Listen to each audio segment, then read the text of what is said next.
पिछली मर्तबा अगर कांग्रेस वहां पर 3 सीटें निकालने में कामयाब हो पाई, इस बार तो नाना पटोले बहुत बड़े दावे कर रहे हैं कि इस बार तो नागपुर में आरएसएस के गढ़ में बड़ा डेंट लगाएंगे वो। कांग्रेस की उम्मीद है कि विदर्भ में वो कांग्रेस 30 प्लस की सीटें जीतेगी, यानी कि 30 से ज़्यादा सीटें जीतेगी और उनकी महाविकास आघाड़ी करीबन 35 प्लस सीटें जो वहाँ पर जीत सकती है, 40 तक भी सीटें जीत सकती है। और इसी बात को लेकर उनकी उम्मीद है कि उनकी सरकार अगर वहाँ पर विदर्भ में कांग्रेस ने अच्छा प्रदर्शन कर लिया तो कांग्रेस बाकी रीजन में 30 सीटें तो आराम से निकाल लेगी, करीबन 70-75 सीटें वो कांग्रेस के दावे तो समझ में आ रहे हैं कि कांग्रेस का जो पिछला प्रदर्शन था लोकसभा चुनावों में वो बेहतर रहा। कांग्रेस ने उम्मीद से ज्यादा अच्छा किया, बीजेपी को सीधी फाइट में टक्कर भी दी और बीजेपी से कहीं ज्यादा सीटें कांग्रेस ने जीती। लेकिन ये जो महायुति का कॉन्फिडेंस है 4 जून के बाद 23 नवंबर तक, ऐसा क्या बदल गया महाराष्ट्र की सियासत में कि वो महायुति जो पीछे चली गई थी, वो बीजेपी जिसे झटके लगे थे, उसके नेता बड़े कॉन्फिडेंस में भी हैं और जीत के लिए आश्वस्त भी नजर आ रहे हैं।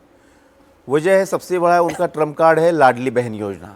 लाडली बहन योजना ने हमने देखा कि मध्य प्रदेश में किस तरह से चमत्कार किया था और बीजेपी को किस तरह से थंपिंग मेजोरिटी दी थी। तो जो लोकसभा में 0.5% का अंतर था इंडिया अलायंस और एनडीए में, और 2 लाख वोट बीजेपी को कम पड़े थे, लेकिन सीटें इतनी कम हुई कि वो 17 तक आ गए और वहाँ पर इंडिया अलायंस को 30 सीटें मिल गई थी। तो बीजेपी ने पहले फोकस किया कि हम ये 2 लाख वोट अब कैसे इसको हम जो है इसका अंतर भर पाए। तो उन्होंने लाडली बहन योजना लाई ताकि महिलाओं को सबसे ज़्यादा वोट मिले। इसके बाद उन्होंने जो कमज़ोर रीजन था, जैसे कि विदर्भ का रीजन है, वहाँ पर एडीएम की फैक्टर वहाँ काम करता है, यानी कि आदिवासी, दलित, मुस्लिम और कुनबी। तो कुनबी वोट जो, जैसे कि मैंने कहा कि बावनकुले और नितिन गडकरी ये सब अलग अलग रीजन जो कास्ट के नेता है, उन्होंने इस रीजन को संभाला। जो नैरेटिव था, फेक नैरेटिव था, खास तौर पर संविधान बदल दिया जाएगा। इस बार क्या हुआ कि बीजेपी ने उल्टा वो नैरेटिव, जैसे कि राहुल गांधी का बयान आ गया अमेरिका में जाकर, उन्होंने जिस तरह से बयान दिया उस बयान को लपक लिया। और उस बाद में मीनाक्षी हमारे कॉन्क्लेव में नाना पटोले आए थे और आपने हम जो सवाल पूछा था कि आरक्षण को लेकर नाना पटोले बताइए कि क्या है राहुल गांधी, तो उस सवाल को भी हमने देखा कि दूसरे दिन किस तरह से बीजेपी ने लपक लिया था और उस पर दिल्ली में आकर नाना पटोले को सफाई देनी पड़ी थी। लोकसभा चुनाव के दौरान हमने महसूस किया था कि जो मुद्दा जातिगत जनगणना का, आरक्षण का या संविधान बदल देने का नैरेटिव जो चला था, वो इस बार के इलेक्शन में बिल्कुल नहीं चलता हुआ नजर आया।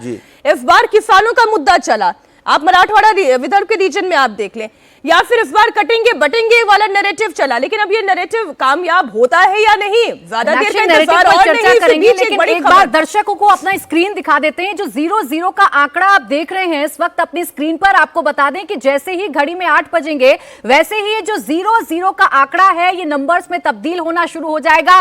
बीजेपी प्लस यानी कि महायुति कितनी सीटें हासिल कर पाएगी, उसका स्ट्राइक रेट क्या रहेगा, शिंदे क्या कमाल कर पाएंगे, अजीत पवार के भविष्य का क्या होगा, क्या उद्धव ठाकरे जिस विरासत की बात कर रहे हैं, जिस बदले की आग की बात कर रहे हैं, क्या वो बदला पूरा कर पाएंगे, क्या वो विरासत वाला साहब ठाकरे की आगे लेकर चल पाएंगे, क्या कांग्रेस अपनी लीड को बरकरार रख पाएगी और क्या शरद पवार इस गेम में अपने भतीजे को एक बार फिर से पटकनी देंगे। सब कुछ नंबर्स के जरिए आपके सामने आना शुरू हो जाएगा। थोड़ी देर में स्थिति साफ होगी।